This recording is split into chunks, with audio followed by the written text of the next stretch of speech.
예수께서 어느 날 가다라라는 특별한 이름을 가진 마을을 찾아가셨습니다. 가다라란 둘러싸은 성이란 의미를 갖고 있었습니다. 또한 그곳 사람들은 거라사인들이라 불렀는데 그 의미는 바로 순례자란 뜻이었습니다. 근데 잠깐, 순례자란 나그네를 의미하는데 성을 쌓고 모여 산다면 뭔가 좀 이상하지 않습니까?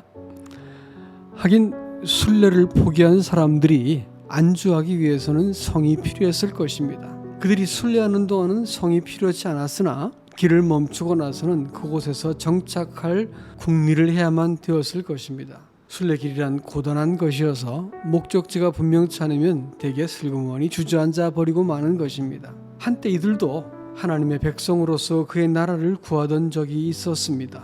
삶과 죽음이 이해 너머에 있다는 사실만으로도 겸허하게 창조자를 인정하였고 영원한 본향과 하나님을 향해서 나아갔던 사람들이었습니다. 한때는 하나님의 말씀을 따르고 민감한 양심을 가졌을 때가 있었을 것입니다.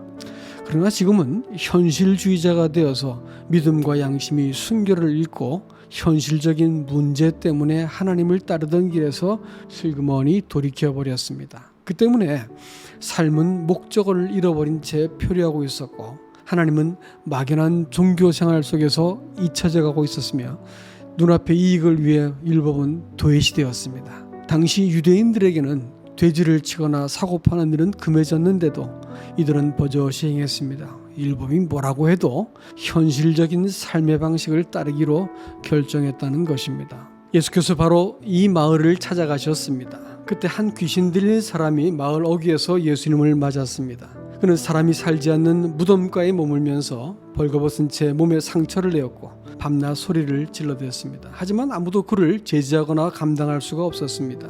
오랫동안 그가 이렇게 살아온 것은 마을 사람들이 몇 번이나 잡아서 심지어는 쇠고랑까지 채워두었어도 번번이 끊고 달아나버리곤 했기 때문에 그만 포기한 채 내버려 두었던 것입니다. 원래 악한 영은 심약한 자들이나 절망한 사람들의 인격을 사로잡는데 그에게 악한 영이 들어간 것도 바로 이런 이유 때문이었습니다. 순례자가 목적지를 잃었으니 혼돈과 절망으로 골이 깊어진 그 자리에 무엇인가 들어와야 했던 것입니다. 그래서 악한 영이 들어와 사람의 영혼을 차지하고 광기를 부리고 있는 것입니다. 사실 귀신 들린 자의 모습은 이미 거라사인들의 마음 한구석에 있는 영혼의 상태였습니다. 벌거벗고 돌아다니는 모습은 실은 하나님을 등지고 살아가는 그들의 수치스러운 내면의 상태였습니다. 그가 무덤벌을 떠들며 사는 것은 영원한 생명이신 하나님 대신 허무하고 속절없이 없어질 것을 따라당기는 그들의 삶의 방식을 보여주고 있었습니다. 그가 자기 몸에 상처를 내고 소리를 지르며 돌아다니는 것은 하나님을 잃어버리고 죄 가운데 살면서 고통받고 방황하는 영혼의 신음소리였습니다. 차이가 있다면 그들은 단지 내면의 이런 증세를 숨기고 있었다는 것뿐이었습니다. 그렇기 때문에 이 사람을 제어하거나 치유할 수 있는 능력이 없었던 것이죠. 왜냐하면 그들 자신도 바로 그 욕망을 제어할 수 없기는 마찬가지였기 때문이었습니다. 마침내 귀신 들린 자가 달려나와서 예수님께 엎드려 부르짖습니다. 지극히 높으신 자의 아들이여, 나와 당신이 무슨 상관이 있나이까? 나를 미리 심판하지 마옵소서. 놀랍게도 그는 예수께서 하나님의 아들 되심과 자기가 맡게 될 운명에 대해서 정확하게 알고 있었습니다. 그럼에도 불구하고 귀신의 입장은 주님과 상관치 않겠다는 것입니다. 이렇게 보면 오늘날 사람들이 믿지 못하겠다라고 말하는 사람들이 단지 이해가 부족하기 때문이 아니라는 것을 알 수가 있습니다. 그 뒤에 영적인 배후가 있다는 사실을 보여줍니다. 예수님께서 그의 이름을 물으셨습니다. 그 이름은 군대였는데 로마군으로 말하자면 한 6,000명쯤 되는 숫자였습니다. 한 사람의 영혼에 그렇게 많은 귀신들이 들어갈 수 있다는 것이 놀랍지 않습니까? 그들은 예수께 자신들을 이 지방에서 내보내지 말아줄 것과 또 근처에 있는 그 돼지떼에 들어갈 수 있도록 요청했습니다. 사실 이 말은 그들이 이 땅과 돼지떼에 대해서 어떤 권리가 있다는 말처럼 들립니다. 가다라 지방이란 둘러싸은 성이란 뜻으로 순례를 포기한 사람들이 선택한 목적지였습니다. 돼지를 치는 일이란 거라사인들이 율법을 어기고 의도적으로 하나님 대신 선택한 삶의 수단이었습니다.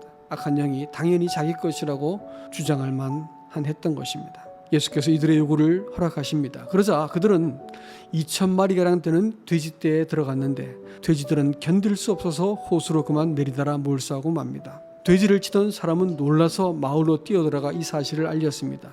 그러자 마을 사람들이 모두 몰려나와서 되어진 일을 보고 깜짝 놀랐습니다. 그리고는 예수의 발 앞에 온전하게 되어서 앉아있는 그 사람을 발견하자 사람들은 덜컥 두려워졌습니다. 왜냐하면 예수께서 오시면 불법으로 지금까지 어떤 소득이 없어질 것이고 또 귀신 들렸다가 치유된 사람처럼 자신들도 빛 가운데 나가서 삶의 방식을 바꾸는 것을 원치 않았기 때문입니다. 그래서 그들은 예수께 간청했습니다. 제발 이 마을에서 떠나주십시오. 이 말은 예수와 상관없이 살고 싶으니 내버려 두라는 말이었습니다.